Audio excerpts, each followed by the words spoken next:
Hello, Imhotep, and welcome. I'm Mog Morgan, companion of Set and Knight of Shambhala. This is the Ancient Egyptian Magic podcast. For this episode, I'm going to talk about Osiris, the god Osiris.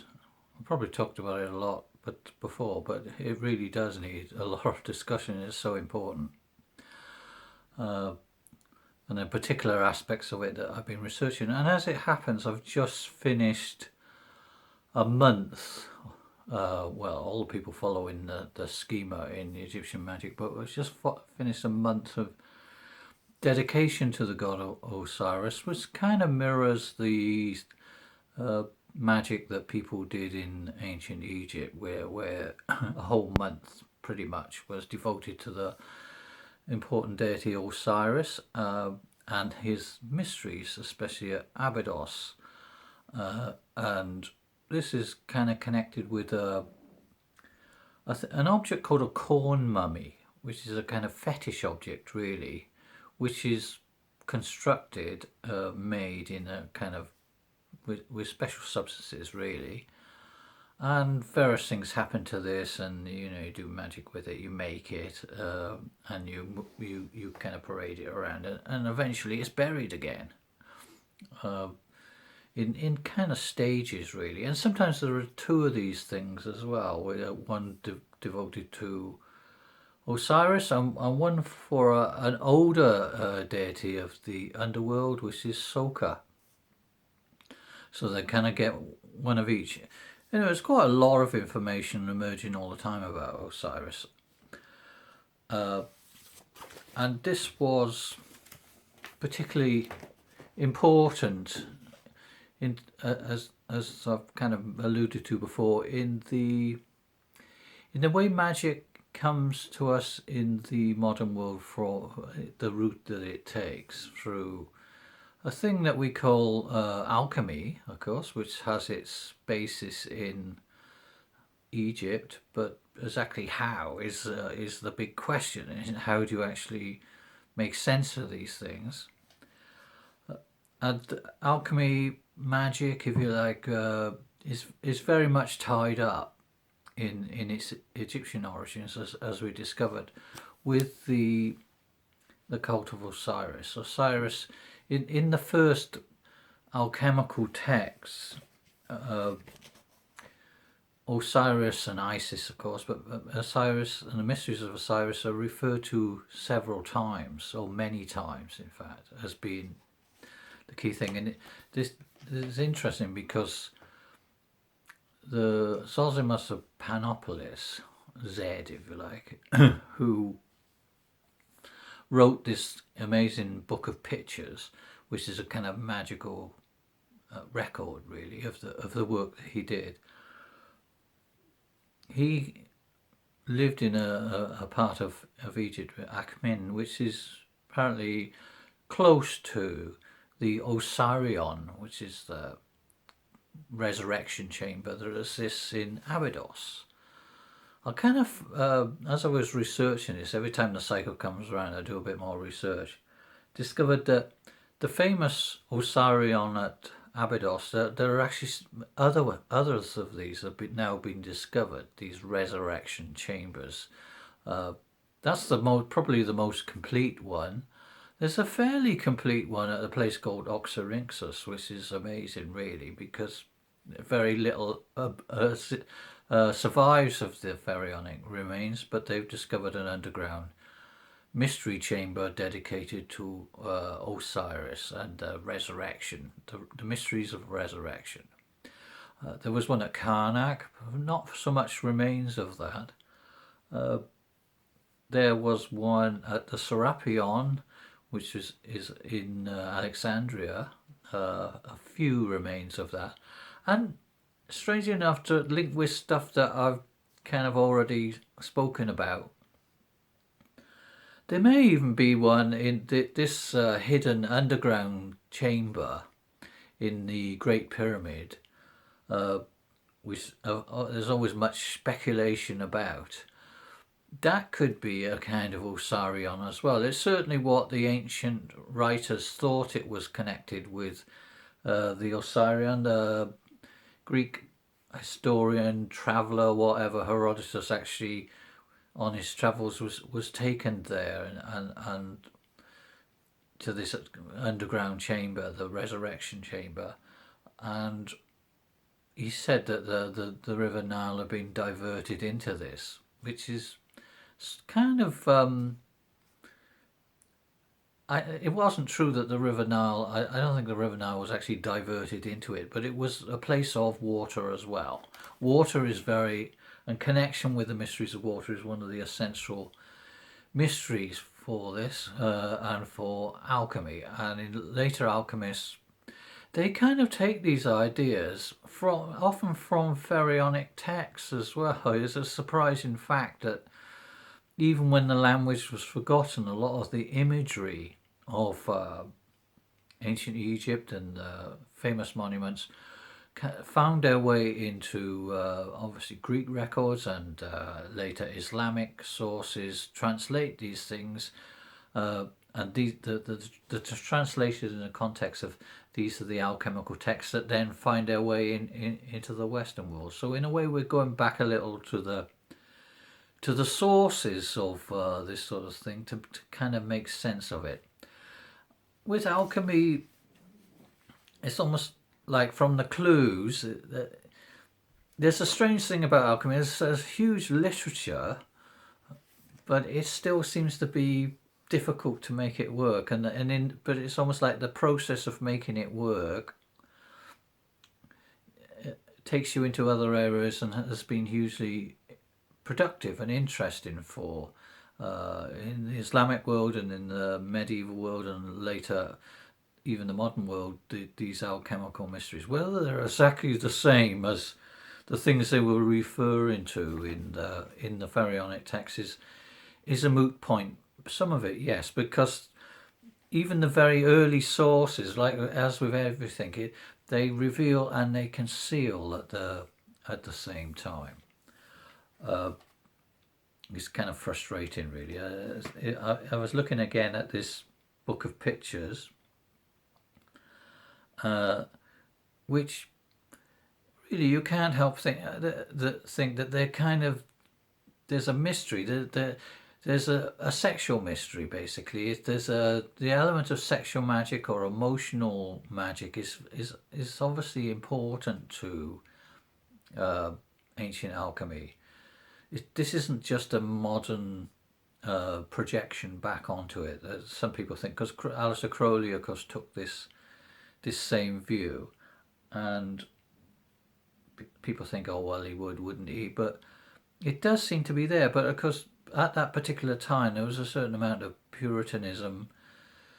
So, coming from the Roman world and from the Christian world and whatever, so people wouldn't have been able to come out with it directly. They always have to kind of make a kind of metaphor of it or hide it under a whole lot of other stuff. This is my contention.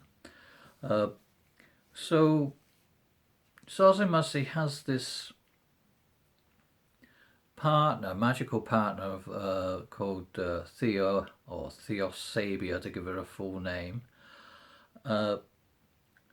who's a collaborator. I think for this sort of work you really do need a collaborator of one sort or another, in which you have some sort of emotional contact, and it's quite surprising that these sort of things exist.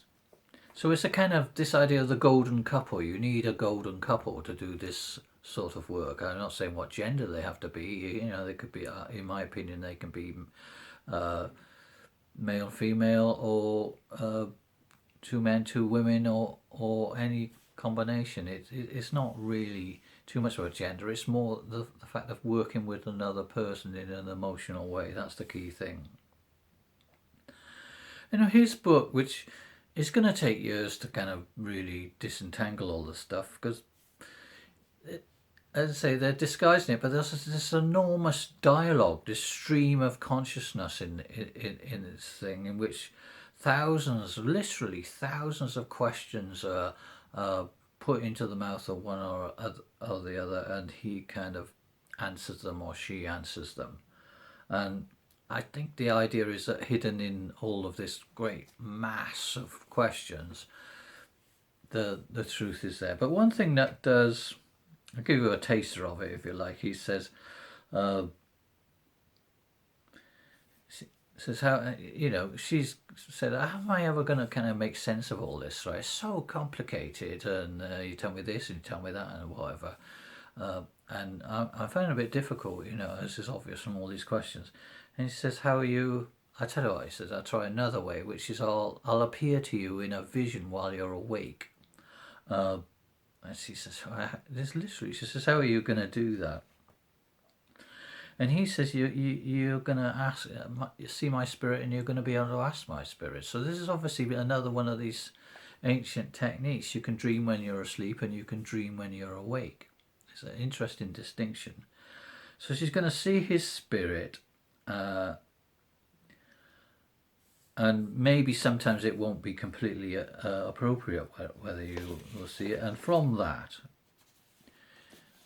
and I'll take on the form really of the different mysteries of Osiris, essentially. So he says it's going to be like the character of Osiris, and from that you'll kind of learn the mysteries. Anyway, so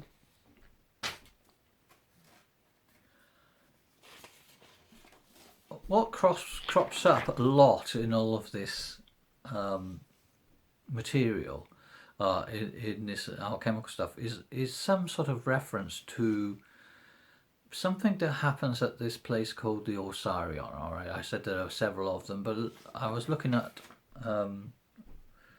the main one in Abydos and trying to work out, well, what could you actually do there? What would be the nature of the mysteries at this place?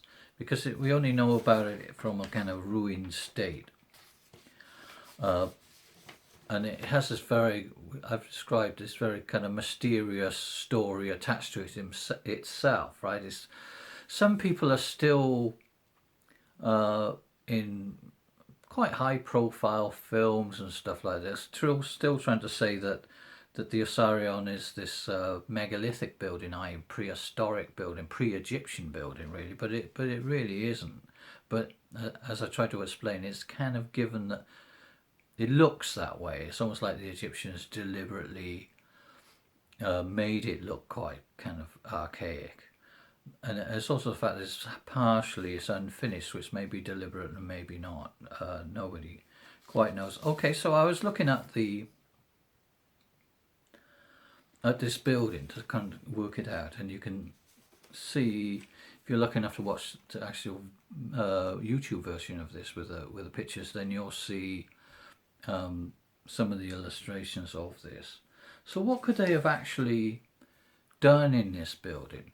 And essentially, so you enter it. The very interesting thing is, so you've got the temple, and then you've got a kind of great sacred enclosure, which they call a temenos, right, which marks off the sacred space.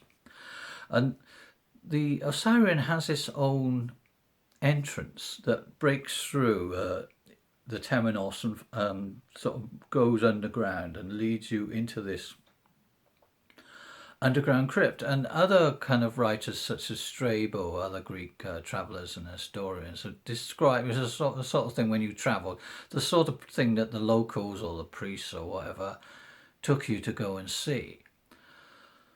It was actually on the itinerary. Now, the main entrance, the proper entrance to this thing, was never opened. When the archaeologists kind of excavated this, they found that it was still bricked up, essentially. So they couldn't have gone through what is the nominal entrance of this, and you can see pictures of that. But as it happened, it's got this kind of long tunnel just to the west, to the far west of the site, that goes from the north to the south, if you like. It kind of travels underground. It starts in the northern side and it travels underground. And this was roofed over, and it's got all sorts of interesting pharaonic carvings and frescoes or whatever on this. But at some point after its construction, the roof of this tunnel collapsed, and that was likely made what people use as the entrance, because the main entrance, which is, as I say, bricked up, is actually would have been quite difficult. It wasn't designed for people to go in. It was like a tomb entrance, really. But there was an entrance in there, so you come in from that direction, and it's obvious that even after the building was made, that people continued to keep coming in through this way because they left graffiti all over. There's often the graffiti is a kind of more revealing than the official inscriptions and carvings on the inside of these buildings, although in this particular case it has very, very interesting set of designs that we will have to explore in another context, full of astrological magic and really strange stuff.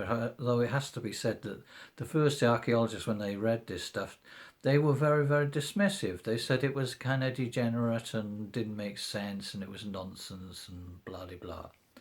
But we know different now. It's been studied a lot and actually very interesting. So apart from the official stuff, you have the graffiti, which people, when they visit these buildings, the priests themselves, they leave graffiti, which are not like not the sort of graffiti you might expect, but pretty high level stuff in its own way. Here's a kind of an example, one of the best examples. Which, as I say, this is just on the entrance tunnel, really, to this place. It says, adoration to Ra-Horakhti, Lord of the Two Lands, the great god, King of gods, Lord of horns, with the pointed Atef crown, king. May he save the scribe from the demons that are in this place. And they repeat it just in case you don't get it the first time. May he save the scribe Pedimon from the demons that are in this place. So the place was continued to be a place of mystery or of demonic encounter, really. Which is, and there are a couple of other inscriptions that repeat this, and so you get the idea that even in the ancient world, this was a fearful place in a way, though this was a magical place, we might say, because demons are not quite in the sense that it's usually meant. The word for demon is, I think I'm right, it says Hateu, and in the Egyptian language you use a kind of little sign or symbol to guide you to the meaning of the word, which is called a determinative, and the determinative is very interesting. It's a kind of monkey figure carrying two knives, which immediately brings to mind the deity Bez, demonic entity, really, or looks very demonic in some ways, sort of takes over from Set later on. And strangely enough, Bez has other connections with the site, assuming that is Bez there, but certainly Bez, the monkey god or the dwarf monkey god, demonic kind of monstrous entity, has connections with the whole area to do with dreaming. There was a very famous dream oracle located exactly here I don't know if it actually met in the Osirion itself or in the temple above us. But some of these graffiti and everything imply that it might well have been sited in the Osirion itself. It might have been part of its function, a dream oracle, and you can find a spell to incubate or to bring on the dream oracle in the collection of magical spells known as the PGM, or the Greek magical papyri, or the Greek and Demotic magical papyri, various titles for this now, or magical formularies. there is actually a spell in there to ask bears to come in a dream. And if you're going to do this ritual, as in modern magic, we can use the same technique. If you're going to use an incubation spell, or any sort of spell really, the most effective type of magic, then you can, it won't happen until you actually go to sleep.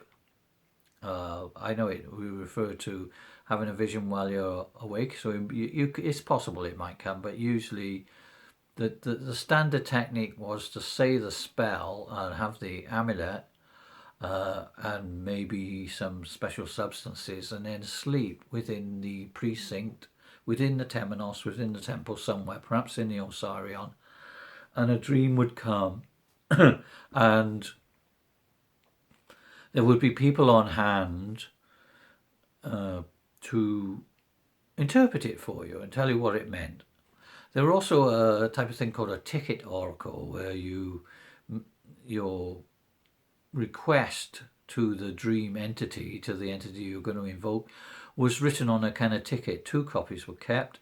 Yours was returned to you with an answer if you got one, and the other would have been kept within the archive of the temple, because kind of like surveillance in a way, because these were could be potentially quite sort of taboo things. No, the archive from Abydos of its ticket oracle does not survive. You know that from other temples. Very little records of the actual day-to-day running of the oracle survive, although it was very, very famous, and as I say, so famous that several of its incubation spells do survive in other contexts. So you come down this entrance passageway. You may be going there to stay. One of the interesting things about the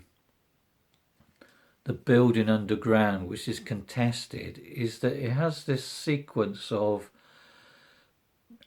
almost what you would call them cells or chambers, like a meditation cell, which don't have any known purpose that people have been able to work out.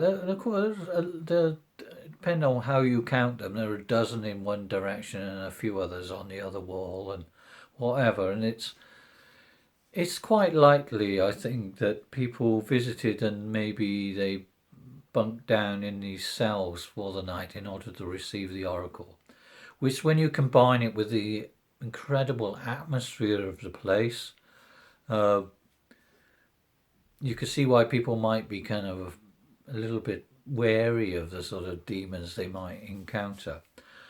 The cells are all arranged around an island. I say that, meaning that a central space, a platform, a stage, if you like, but all the way around it is a channel that is always full of water, and in fact you can't. You can. I don't think they can really get to the bottom of it. They've never been able to drain that channel. It's on an aquifer, obviously deliberately, and the more you push down, the more the water pushes back. There's quite a lot of water if you ever go there. The water maybe comes up higher today than it did in pharaonic times. It regularly floods across the entire central island of this weird underground resurrection chamber of Osiris. But you get the drift. This is part of the process of alchemy. You know this dream incubation, this taking of altered of potions maybe to indent and special talismans. You're going into a dark, damp, in many ways, underground space, and you're spending the night in one of these cells.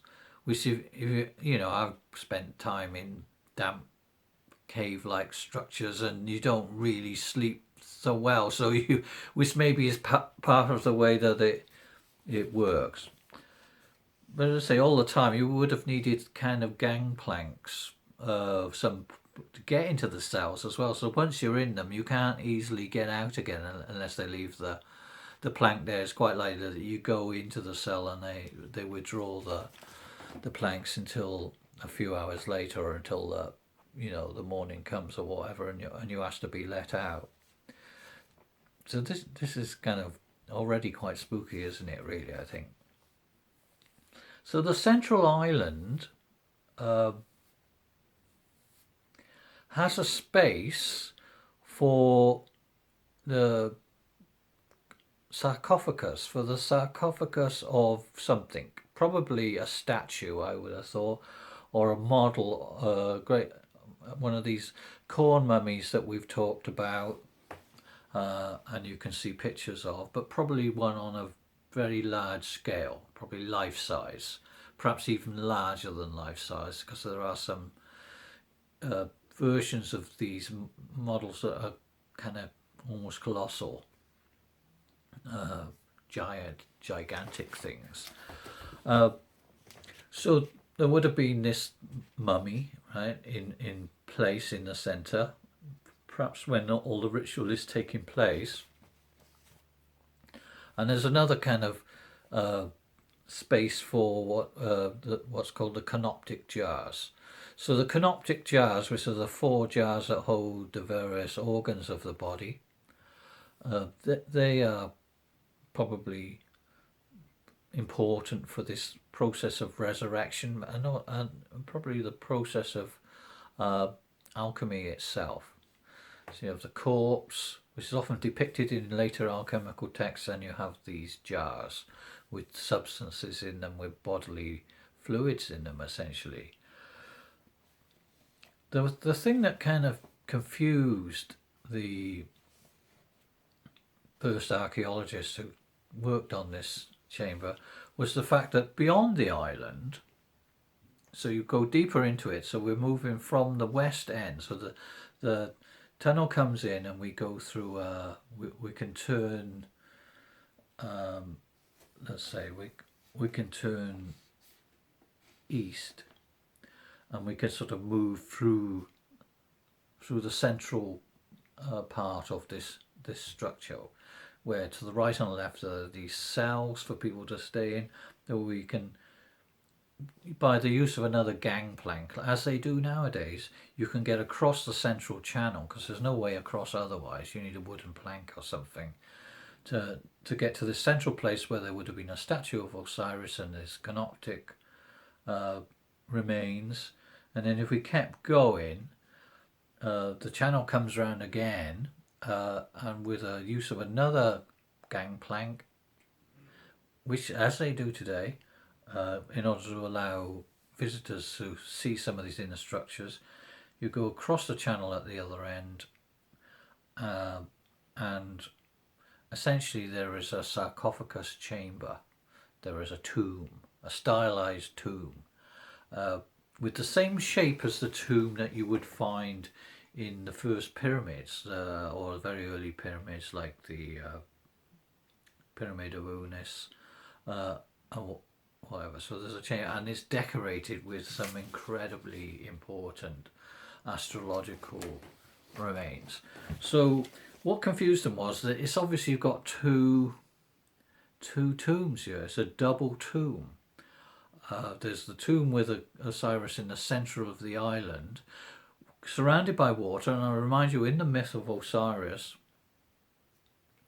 he undergoes a double slaying by his brother Set. So Set plays a lot of stuff here, hence the demonic connection.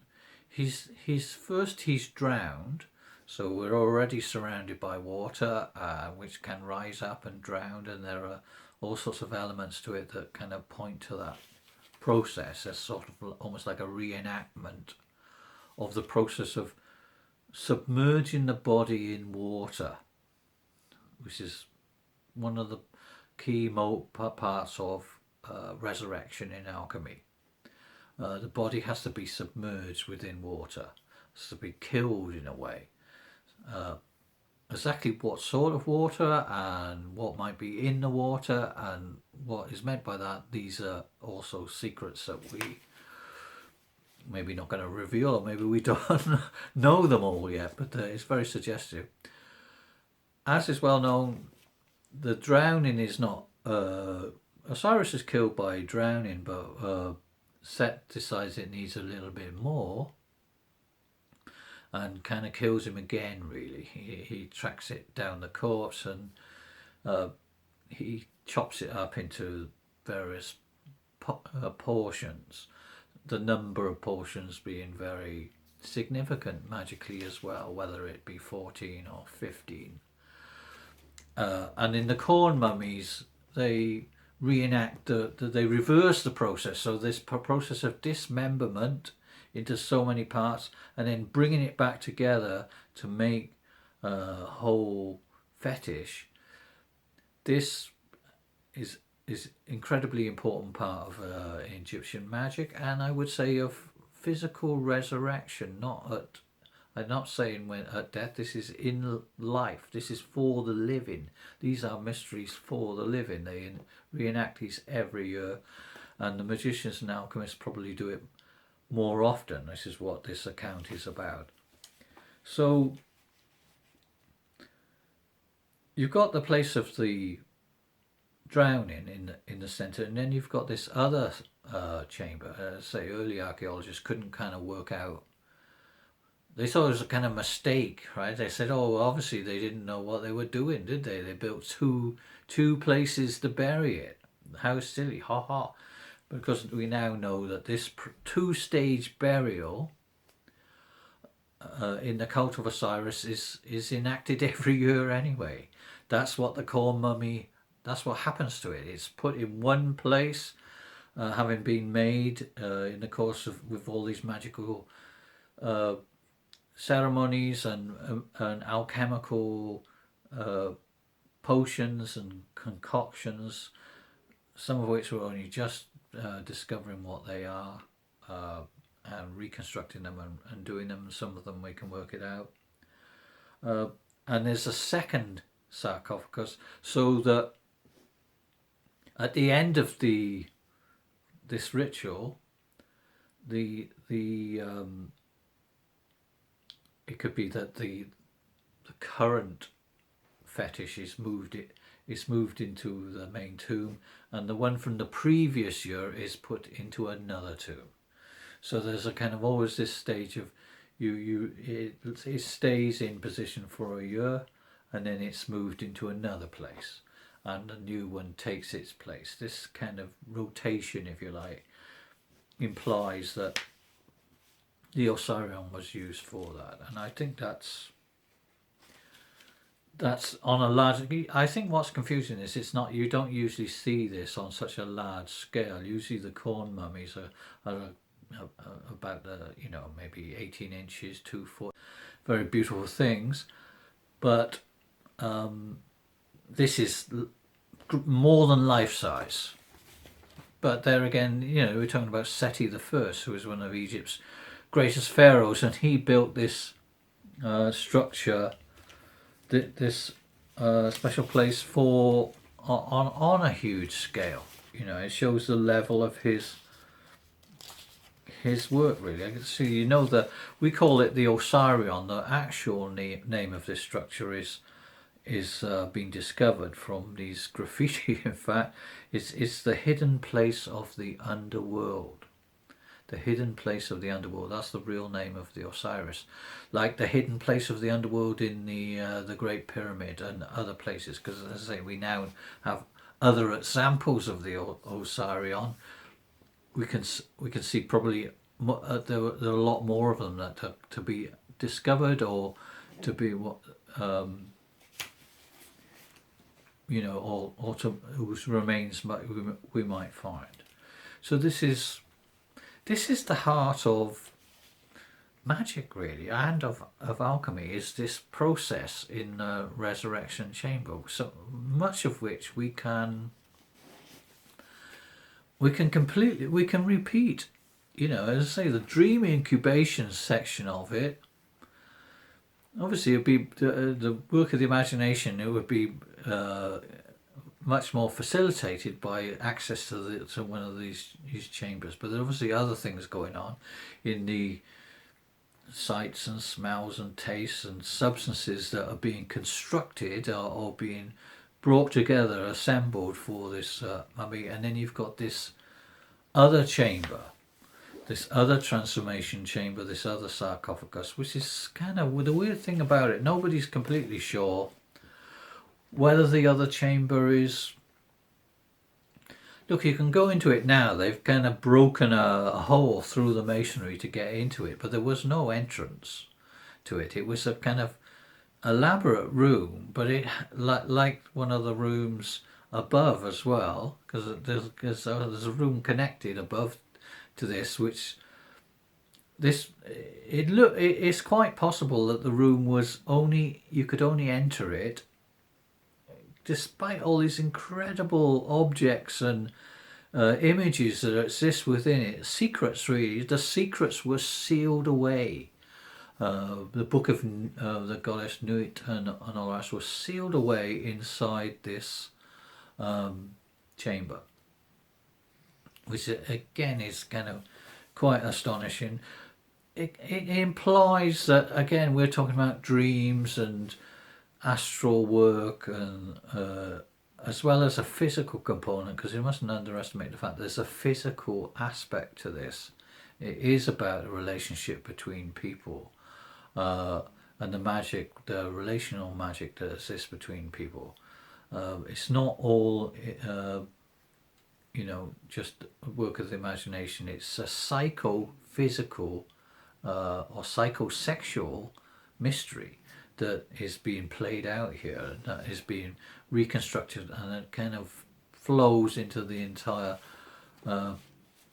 magical tradition. It's very interesting as well. I say above in the temple of Seti I, which we talked about before, there is another sealed room as well, which obviously fascinated people over the years. They knew it was there, but they were never able to get into it. And one of the things that they found at the Osireion were the things left by tomb robbers from all sorts of periods. They obviously took a load of coins and gold and stuff like that from nearby tombs, of which there are very, very many, and perhaps for one reason or another they stashed it in the Osireion, which was a place that people didn't go routinely, or maybe there were dark corners, and they never returned to it. And one of the things that you know from the tomb robbers is that they tried to break into the sealed room above, but because of the construction of the temple, which is, in terms of architecture, is not the best way to do it, but it's built on this kind of, for ritual reasons, it's built on a layer of sand. This is another magical substance, sand. We take it for granted. It's another one of those substances in alchemy that people refer to as, almost like ignored, but it's incredibly important. So they're so important, the Egyptians, they wherever the conditions, they always place their buildings on top of a layer of sand. They put it there, and they put kind of walls around it to keep it in place, to stop it flowing away. So when the tomb robbers broke through, this cascade of sand, right, must have hit them in the face.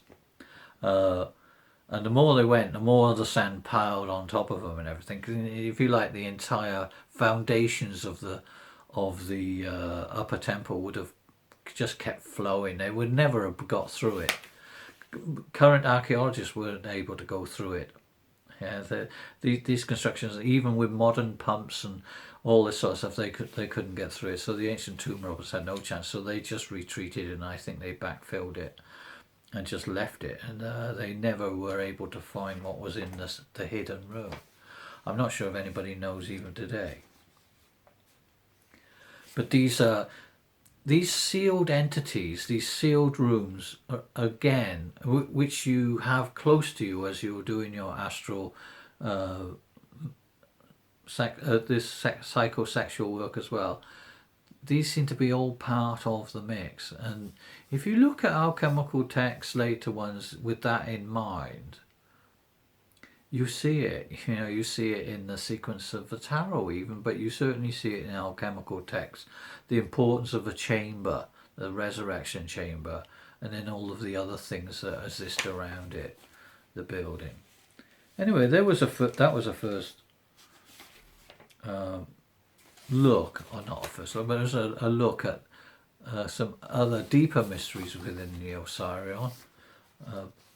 Takes quite a long time to go through that, but it's certainly worth having this, looking at the diagrams and have this in your mind. Really, there's an incredibly interesting thing. I should say as well, I've probably been a little bit of a gap since the last time I did this, because I was out of the country exploring. There is actually another film as well that Zohar Media have done something. You'll find a link on my site to it, hopefully, about the Nephilim, which was a lecture I did for a conference, Nephilim Anthropology, doing something on the Egyptian connection. And that kind of, I don't know, without sounding too, I know it's a kind of grey area and everything, and people can get into all sorts of conspiracies and whatever, but whatever. I tried to keep my feet on the ground, and so that there's quite an interesting film anyway about the Nephilim, which is a sort of, without, I never expected this. It kind of comes into the Egyptian connection to that, comes into all of the. It's more important to Magick than you would think. So I ask you to, if you enjoy this material, to check that out, have a look at the film, and you might. It's the first. That's the first of a series as well. There's more to come on that. Surprisingly, do check that out and have a look. And I'll be back next time.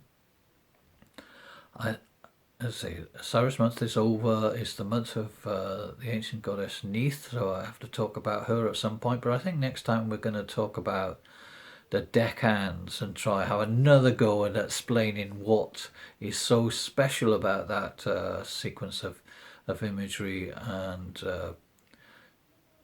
from Egypt, and how that it really does inform our magic and how you can use it. But afterwards, explain what it is first, because it's a little bit unfamiliar.